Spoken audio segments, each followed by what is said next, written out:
Hi everyone, welcome you all to my online class of communication skill. In last video, we discussed about the types of communication skill and the flow of communication skill. In today's video, we are going to discuss the process of communication. So let's start today's topic. Communication process. As we know, communication is the process of sending and receiving information among people. This is the diagrammatical representation of communication process. So let's discuss this diagrammatic representation in brief. As we know, the goal of communication is to convey information and understanding of that information from one person or a group to another person or a group. This communication process is divided into three basic components. A sender transmits a message through a channel to the receiver. As we see in a figure, shows a more elaborate model. The sender first develops an idea which is composed into a message and then transmitted to other party who interpret the message and receives meaning. Information Information theorists have added somewhat more complicated language. Developing a message is known as encoding. Interpreting the message is referred to as a decoding. When two people interact, also, the other important feature is the feedback cycle.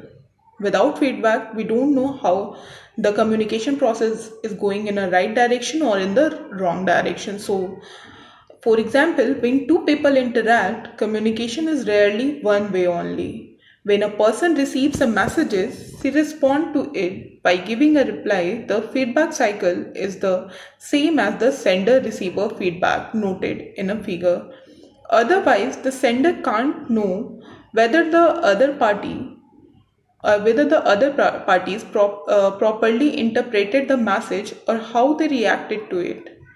Feedback is especially significant in management because the supervisor has to know how subordinates respond to directives and plans.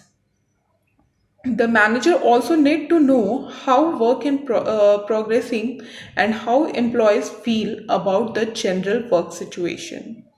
The critical factor is measuring the effectiveness of communication is common understanding.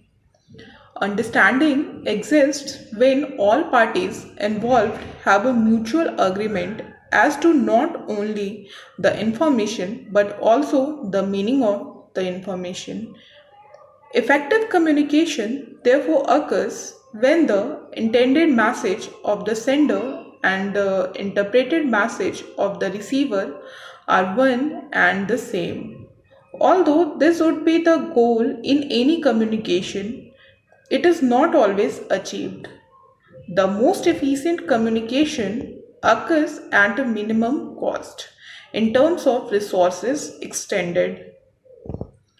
Time in particular is an important resource in the communication process. For example, it would be it would be virtually impossible for an instructor to take the time to communicate individually with each student in a class about every specific topic covered.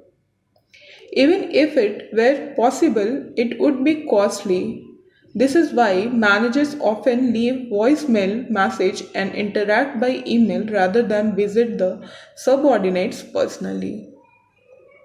However, efficient time saving communication are not always effective. A low cost approach, such as an email note to distribution list, may save time, but it does not always result in everyone getting the same meaning from the message. Without opportunities to ask questions and clarifying the message, uh,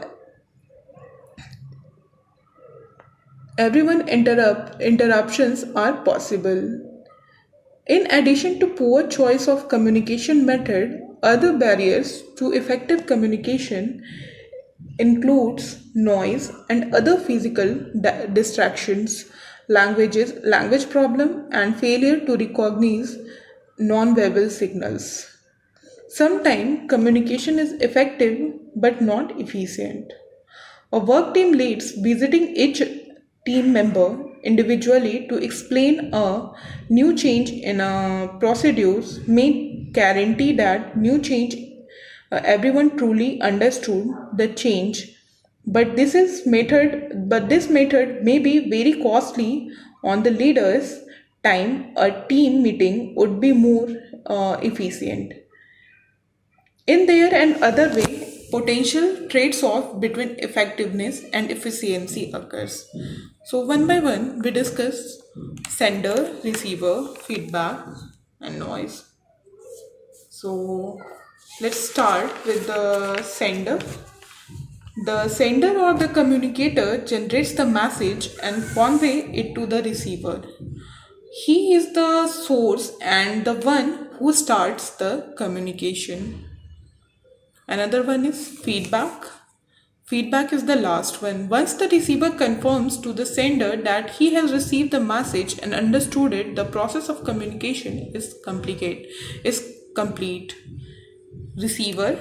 He is the person who is last in the chain and for whom the message was sent by the sender. Once the receiver receives the message and understands it in a proper perspective and acts accordingly to the message, only then the purpose of communication is successful. And the noise, it refers to any obstruction that is caused by the sender, message, or received during the process of communication. For example, bad telephone connection, faulty encoding, faulty decoding, inattentive receivers, poor understanding of message due to prejudice or inappropriate gesture, etc. In next video, we discuss about the scheme of communication and effective communication. So let's wait for my second video. Till then, thank you.